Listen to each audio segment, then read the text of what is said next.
કમોસમી વરસાદે પાલિકાની પોલ છતી કરતા વડોદરા શહેર કોંગ્રેસ દ્વારા મ્યુનિસિપલ કમિશનરને આવેદનપત્ર આપી રજૂઆત કરવામાં આવી. હવામાન વિભાગની આગાહી મુજબ 3 મેથી લઈને 8 મે સુધી રાજ્યના અનેક વિસ્તારોમાં માવઠું પડે તેવી રીતેની આગાહી કરવામાં આવી હતી, જેને જોતા વડોદરા શહેર છેલ્લા 2 દિવસમાં કમોસમી વરસાદ વરસતા વડોદરા મહાનગરપાલિકાની પોલ છતી થઈ ગઈ છે. રોડ રસ્તાની બિસ્મારકાર હાલત. જ્યારે અનેક સોસાયટીમાં ઘૂંટણસમા પાણી નજરે જોવા મળ્યા હતા, ત્યારે બીજી બાજુ કાચોમાંથી પાણી ન નીકળતા અનેક માર્ગો ઉપર વોટર લોગિંગની પરિસ્થિતિ સર્જાઈ હતી. જ્યારે આશરે 80 કિમીથી વધુ ઝડપે પવન ફૂંકાતા શહેરના અનેક કોઈ જગ્યાએ હોલ્ડિંગ ધરાશાયી થયા હતા. આ હોલ્ડિંગ ધરાશાયી થતાં જે વ્યક્તિઓનું કરુણ મોત નીપજ્યું હોય, આ તમામ બાબતોને લઈને આજરોજ વડોદરા શહેર કોંગ્રેસ દ્વારા વડોદરા મ્યુનિસિપલ કમિશનરને આવેદનપત્ર આપી રજૂઆત કરવામાં આવી. તમામનું ધ્યાન રાખવામાં આવે તેમજ હોલ્ડિંગ ધરાશાયી થતાં જે વ્યક્તિઓનું કરુણ મોત નીપજ્યું હોય તેને વળતર આપવામાં આવે. હોલ્ડિંગ્સ અંગેની પરમિશન લેવામાં આવે છે કે નહીં તથા હોલ્ડિંગ્સ કાયદેસર છે કે નહીં તે તમામ વિગત એકત્ર કરવામાં આવે અને જો તે ગેરકાયદેસર હશે તેના ઉપર કાયદેસરની કાર્યવાહી કરવામાં આવે તેવી રીતેની અનુરોધ વડોદરા કોંગ્રેસ સમિતિ દ્વારા કરવામાં આવી હતી.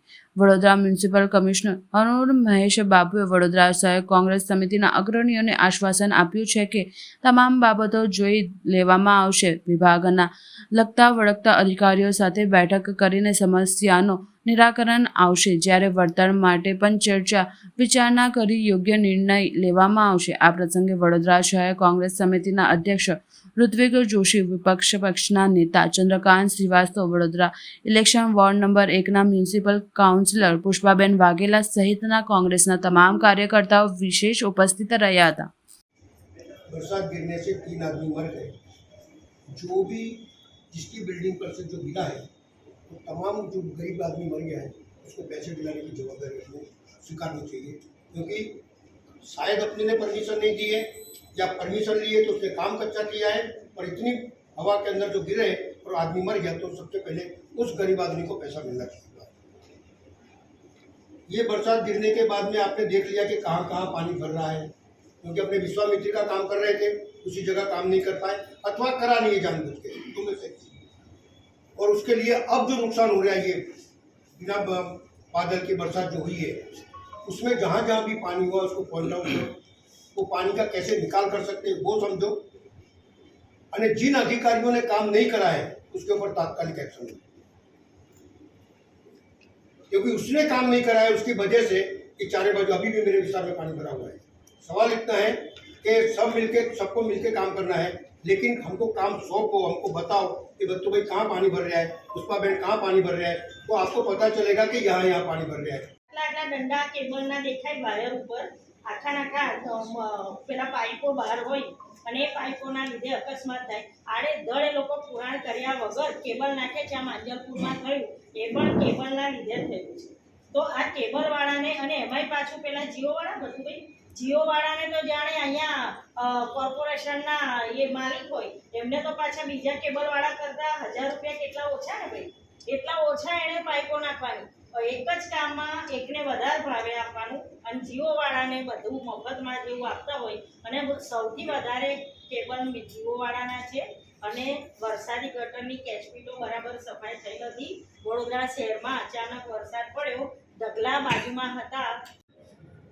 પ્રોમિસ આપ્યું હતું વડોદરાને કે ભાઈ અમે આજે 1200 કરોડના ખર્ચે વિશ્વામિત્રને ઊંડીને પોળી કરવાનું કામ કરી રહ્યા છે, એટલે ભવિષ્યમાં આવી મુસીબત ના આવે એના માટે રાજ્યના મુખ્યમંત્રી આવ્યા હતા, ગૃહમંત્રી આવ્યા હતા અને એ લોકોએ વચન આપ્યું. પણ હવે તો વરસાદ હજુ શરૂ થયો નથી. આ જે વરસાદ પડ્યો તો કમોસમી વરસાદ છે અને 2 દિવસ જે વરસાદ પડ્યો એમાં જે શરૂઆતમાં જ્યારે જે વાવાઝોડું આવ્યું એમાં તમે જો કોઈ જગ્યાએ મીડિયાના માધ્યમથી વિડીયો તમને જોવા મળ્યો કે નહીં મને નહીં ખબર, અમે તો જોયો કે ધૂળની ડમરીઓ આખા વડોદરામાં જે ધૂળની ડમરીઓ થાય અને એ વાવાઝોડાનો પવનનો સ્પીડ જો થોડી વધારે થઈ ગયો હોત આ વડોદરા શહેરમાં બહુ જ મોટું નુકસાન થયું. એ દિવસે પણ જ્યાં તમે આડેધડ હોર્ડિંગોવાળાને જે પરવાનગી આપેલી છે એ લોકોના હોર્ડિંગોના કારણે લોકો મરી ગયા, ગાડી પર પડ્યા, જીવ જતા રહ્યા, લોકોનો જીવ જોખમમાં મુકાઈ ગયો. અને વરસાદ પડ્યો એમાં તો આખા વડોદરા શહેરમાં 2 ઇંચ વરસાદમાં આખા આખા વડોદરામાં પાણી. વિશ્વામિત્રીમાં પાણીનું લેવલ ના વધ્યું, ત્યાં જે કામ ચાલતું હશે ખબર નહીં શું ચાલે છે, પણ વડોદરા શહેરમાં ડ્રેનેજ બેઠા છે વિશ્વામિત્રીની અંદર જે ડ્રેનેજ છે એ બધી ચર્ચા ચાલી રહી છે એ કરવા માટે જ બેઠા છે. બજેટની અંદર હોર્ડિંગ ફ્રી બરોડા સિટીમાં આપણે ડિક્લેર કરેલું છે. હોર્ડિંગના લીધે બરોડાની અંદર 3 જણના મૃત્યુ થયા છે. તો શું આપણે તાત્કાલિક ધોરણે હોર્ડિંગ ફ્રી સિટી જે આપણે બજેટની અંદર મંજૂર કરેલું છે એની પર તાત્કાલિક ધોરણે તમે એક્શન લેશો કે નહીં, એ સૌથી મોટો પ્રશ્ન છે.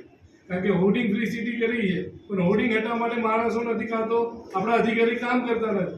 એવા આપણે જે બરોડાને પ્રોમિસ બજેટમાં આપેલી છે અને એ પ્રોમિસ આપણે પૂરી નથી કરી, એના લીધે આજે 3 જણના જીવ ગયા છે. સર, એનો જવાબદાર કોણ છે? આપણે પોતે કોર્પોરેશન એના જવાબદાર છે. તો ખરેખર તાત્કાલિક ધોરણે વડોદરાની અંદર કોઈ પણ હોર્ડિંગ્સ કોઈનું પણ હોય વિધાઉટ આપણે મંજૂરી આપવાની તો રહેતી નથી, કારણ કે હોર્ડિંગ ફ્રી સિટી થઈ ગઈ છે. તાત્કાલિક ધોરણે બરોડાની અંદર દરેક વોર્ડની અંદર ટોટલી હોર્ડિંગ જેના પણ હોય એને દૂર કરવા જોઈએ, જેથી જે 3 જીવ ગયા એવા જીવ આગળ કોઈને જાય નહીં અને કોઈને નુકસાન થાય નહીં. બહુ સાચી વાત છે. એમાં સાહેબ એક કામ એવું કરો, આમાં હરીશભાઈનું જે સૂચન છે એમાં મારું એક એડ કરું છું કે જે 3 જણના જીવ ગયા છે આપણે કોર્પોરેશન ફરિયાદ કરો સાહેબ. આ 3 હોર્ડિંગની કઈ કંપની છે એની આપણે ફરિયાદ કરો, એ દાખલો બેસાડો સાહેબ. વડોદરામાં બીજી વખત આવું કોઈ કરે નહીં. કીધું કે જ્યારે પણ કામ લઈને આવો 76 વોર્ડ્સમાંથી જેને પણ કામ છે એને એકત્રિત કરીને 5 લોકો એક સાથે એને એકત્રિત કરીને મારા પાસે લાવો. આખું વડોદરાની વિકાસ કરવાની છે. હું ક્યારેય એવું કીધું નહીં. એવું કોઈ છાપ્યું હોય એને ચેન્જ કરીને છાપ્યું હોય તો એના ઉપર અમે એક્શન લેવા માટે પણ અત્યારે આ છાપાએ પણ સ્પષ્ટીકરણ સાથે છાપી દીધું છે કે સાહેબે એવું કીધું નહીં અને એની અંદર થોડું ફેરવીને છાપ્યું છે. એટલે મને બહુ દુઃખ થયું અમને દુઃખ થયું અને આપણા વાત દરેકના સિટી માટે વિકાસ કરવા માટે દરેક વોર્ડમાંથી દરેક વિસ્તારમાંથી જે પ્રશ્નો લાવો એકત્રિત કરીને મારી પાસે લાવો, અમે હલ કરવા માટે અને સાહેબ એના આદેશ છો તો આમની માટે થોડી એ જે ફેરવે છે એની જવાબદારી. તમે જ્યારે અહીંયા જ્યારે આવ્યા ત્યારે તમે પોટ હોલ્સ બાબતમાં સવારથી જ આપણા એક વોટ્સઅપ ગ્રુપ છે જેની અંદર આપણા સોશિયલ મીડિયાના મારફતે અદરવાઇઝ કોઈ ઇનપુટ્સના મારફતે જે પોટ હોલ્સ આવે છે એને ભરવા માટે તાત્કાલિક ઝોનલ એન્જિનિયર્સને સૂચના આપવામાં આવે છે. પણ જે જગ્યામાં પહેલાંથી જ રોડ બન્યું છે અને ડેમેજ થઈ ગયું છે એને સુધારવાનું કામ પણ આપણી જવાબદારી છે. એ પણ અમે road wise, zone wise, street wise અત્યારે માહિતી લેવાનું, કલેક્ટ કરવાનું શરૂ કરી છે. આવનારા દિવસોમાં જે પણ કરીશું સોલિડ કામ કરીશું જેથી કરીને કોઈ પણ પાણીનું સમસ્યા થાય એમાં રોડ ડેમેજ ના થાય, આવા ક્વોલિટી કામ કરવાનો પ્રયત્ન કરીશું.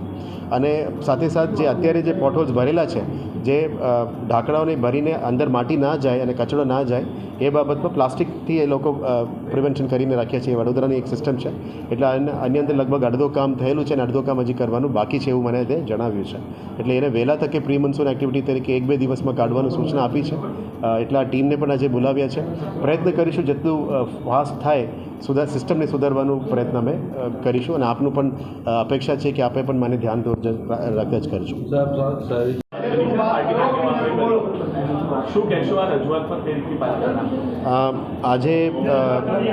આજે કોંગ્રેસ પાર્ટી દ્વારા અહીંયા આવેદનપત્ર આપવામાં આવ્યું છે. કોંગ્રેસ પાર્ટી દ્વારા આવેદનપત્ર આપવામાં આવ્યું છે કે આ 2 દિવસની અંદર જે સાયક્લોનિક ડિપ્રેશનના કારણે જે અહીંયા વરસાદની જે પાણી ભરેલી હતી સિટીમાં, એટલે વોટર લોગિંગના ઇસ્યુઝને લઈને રજૂઆત લઈને આવ્યા હતા કે જેથી કરીને સ્ટોર્મ વોટર ડ્રેનેજ અને વરસાદી ખાસના પાણી નિકાલ અને જે ડાકડાઓ ભરેલા છે એની અંદર પાણીનો નિકાલ માટે અને જે વિશ્વામિત્રી પ્રોજેક્ટની અંદર પણ ચાલી રહ્યા છે એની અંદર અમુક જગ્યામાં પાણી જાય છે એ રજૂઆત લઈને આવ્યા હતા. સાથે સાથ રોડ્સની ઇસ્યુ એની રજૂઆત હતી કે ડામર રોડ જે થયું છે એની અંદર થોડું પ્રોબ્લેમ થઈ રહ્યા છે. સાથે સાથ અમુક જગ્યામાં હોર્ડિંગ્સ બાબતમાં પણ એની ફરિયાદ હતી કે હોર્ડિંગ ફ્રી સિટીમાં હોર્ડિંગના કારણે કોઈનું મૃત્યુ પામેલા હોય એનું ન્યાય મળવું જોઈએ કરીને એક માંગણી લઈને આવ્યા હતા. એટલે બધું ધ્યાનમાં લીધેલા છે અને આજે પણ એમની આવનાર પહેલાં જ અમે સિટીના ડ્રેનેજ સિસ્ટમ સુધારવા માટે શું પગલાઓ લેવું જોઈએ એ જ બાબતમાં બેઠા હતા. એટલે આ જે મેપ છે એ તો માઇક્સ છે બરાબર છે, પણ આવનારા દિવસોમાં શું કરવું જોઈએ, તાત્કાલિક ધોરણે 6763 અંદર કમિશનરની પાવરમાં શું કરવું જોઈએ, પછી લોંગ ટર્મ માટે ડ્રેનેજના પાણી નિકાલ કરવા માટે શું કરવું જોઈએ, એસટીપી પાણીની અંદર ટર્શરી ટ્રીટમેન્ટ પ્લાન્ટ્સ ક્યાં ક્યાં નાખવું જોઈએ, જેની અંદર પ્રદૂષણનું પાણી આવે છે એની ઉપર શું કાર્યવાહી કરવું જોઈએ. એટલે જીપીસીબીના ચેરમેન સાથે પણ વાત કરી છે. એટલે જીપીસીબીના અધિકારી પણ અત્યારે અહીંયા બોલાવ્યા છે. એના ઉપર પણ અમે કાર્યવાહી કરશું. જેથી અનટ્રીટેડ વોટર નાખે છે એના ઉપર પણ કાર્યવાહી કરવામાં આવશે.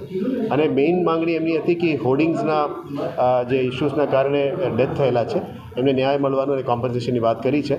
અમે એની અંદર ઊંડો ઉતરીશું અને જે પણ કર્મચારી અદરવાઇઝ જેનું જવાબદારી બને છે જેમાં પાણીના નિકાલમાં અદરવાઇઝ ડ્રેનેજના ઇસ્યુઝમાં જે કામ ના થયેલું હોય એના ઉપર પણ નોટિસ ઇસ્યુ કરીને અમે ખુલાસા માંગવામાં આવશે અને આવનારા દિવસોમાં સારું કામ કરવા માટે જે પણ પગલાં લેવું પડે એ કરીશું.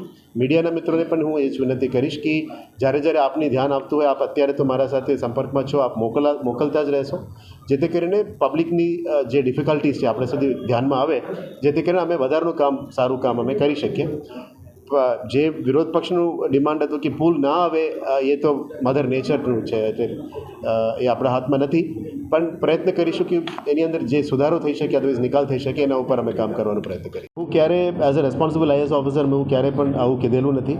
હું એમનું કીધું હતું કે જે પણ કામ છે એવું સ્પેસિફિક કામ નથી લઈને આવતા, બધા 76 વોર્ડ્સમાંથી આપ કામ લઈને આવજો, એકત્રિત કરીને મારા સાથે એક લિસ્ટ બનાવીને આપજો, જે કામને હું કરવા તૈયાર છું, પણ અંદરની અંદર એ ડિસ્કશન વધારે ના કરીએ, લિસ્ટ લઈને આવજો, હું બધાનું કામ કરવા માટે આવ્યું છે એવું કીધેલું. પણ આને કોઈ ટ્વિસ્ટ કરીને બીજી રીતે કોઈ છાપ્યું હોય એ પણ એની ભૂલ છે, પણ જેને પણ છાપ્યું છે એને પણ સુધારીને પણ ફરી છાપી દીધું છે કે એમણે નથી કીધું કરીને ક્લિયરિટી આવી ગયું છે, એટલે વધારે મારે સ્પષ્ટીકરણ આપવાની જરૂરત નથી. હું એઝ અ રેસ્પોન્સિબલ ઓફિસર આવા ક્યારેય પણ કામ કરવાના નથી અને બધાનું પબ્લિક માટે કામ કરવા માટે અહીંયા આવ્યા છે.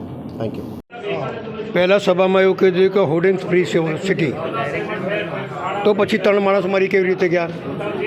બીજી વસ્તુ એમણે એવું કીધું કે સરકારે પૈસા મોકલ્યા છે એટલે હવે વડોદરા શહેરમાં પાણી નહીં ભરાશે, તો પાણી ભરાયું કઈ રીતે? એક કમિશનર આવે છે, એક કામ કરે છે, બીજો કમિશનર આવે છે, બીજું કામ કરે છે. નાગરિકો ટેક્સ ભરીને કંટાળી ગયા છે અને તમે લોકો જ્યારે ત્યારે પૂર આવી જાય, જ્યારે ત્યારે લોકોનું નુકસાન થાય, કોઈનો છોકરો અણાઈ જાય, કોઈનો બાપ અણાઈ જાય, તો કેવી વ્યવસ્થા છે તમારી ભાઈ? એ વ્યવસ્થા સારી રીતે ચાલે, સારી રીતે કરો, લોકોનો મરણ ના થાય, લોકોને સુવિધા મળે, એ તમામ બાબતોને લઈને અમે આવ્યા અહીંયા.